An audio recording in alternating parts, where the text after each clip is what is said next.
Welcome to the hottest movie review on the internet today, the A-List Review. I am your host, the Game Changer, Wes Troop, and it's time to go back to the theater. And it's my most anticipated film of the year, and Ari Aster's latest movie. So, you know what that means. Brace yourself, people. My review of the 2023 horror drama comedy, it's a little bit of everything, Beau Is Afraid, coming up now.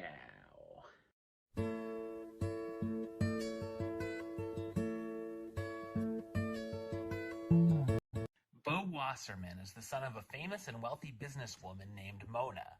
He's grown to be an extremely anxious person, mostly because of how Mona treats him, and is currently living in a crime-ridden city.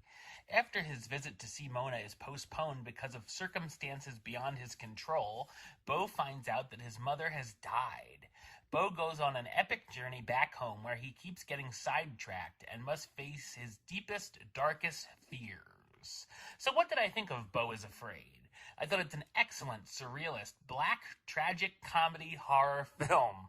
It's written and directed by Ari Aster, who's best known for his films Hereditary and Midsummer, and he's become one of my favorite directors. On first watch, I was very unsure about his previous works, but they stuck with me for years, and on a second watch, I believe them to be masterpieces and two of my favorite films of the last decade. With Beau, I knew more of what to expect with Aster now. However, it's still very bizarre, and I think it will be his most divisive film with audiences so far. The film is extremely ambitious and seems like a passion project for Aster, swinging for the fences, and for me at least, hits big. It's a challenging and complex film that's very much open to interpretation, and viewers will most likely be left with questions when the credits roll. There are many times you can question what's actually going on in reality and what's going on in Beau's head, and I feel like that's for each audience member to take away for themselves as well. It's filled with metaphors, messages, and allegories aplenty. The visuals are fantastic, from the settings Beau's journey takes him on, or the many things going on in the background, especially in the chaotic city Beau lives in. There's also an interesting, partially animated sequence during a play within the film showing what Beau's life could have or could be that's impressive. The film also dives into a number of flashbacks, seeing a younger Beau on a cruise meeting his first love, Elaine, as well as some highs and lows he had with his mother. There are certainly some bizarre and shocking moments throughout, some of which are unlike anything I've ever seen before. The story is certainly unpredictable, as you never know what's coming around the corner. As it goes, we see how many things in Beau's life have been affected by the relationship with his mother. The very dark comedy worked for me as well, and I laughed out loud at the material, intentionally, quite a few times. I was a bit worried about its 3-hour runtime, and while I'm not positive it needed to be exactly that long, it moves along at a nice pace and never gets boring.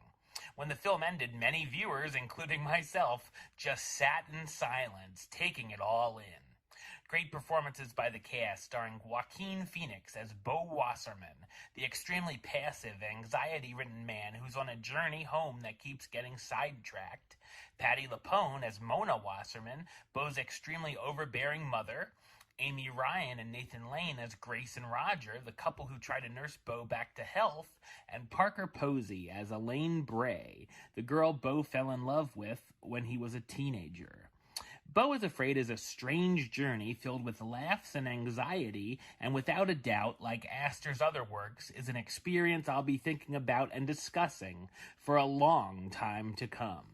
Number-wise, you better get that drum roll ready, because I'm going to give it a 10 out of 10, which gives it the A-list rating of A-list approved. That's right, it gets the A-list seal of approval. Alright, well that's the show. I'll be back with another review very soon. But until then, don't forget to subscribe, like, and comment right here on YouTube. youtube.com/westside515. Like the show on Facebook, facebook.com/WestTroopAlist. And of course, you can follow me on the Twitter, Instagram, and Letterboxd at WestAlist. Until next time, troop out.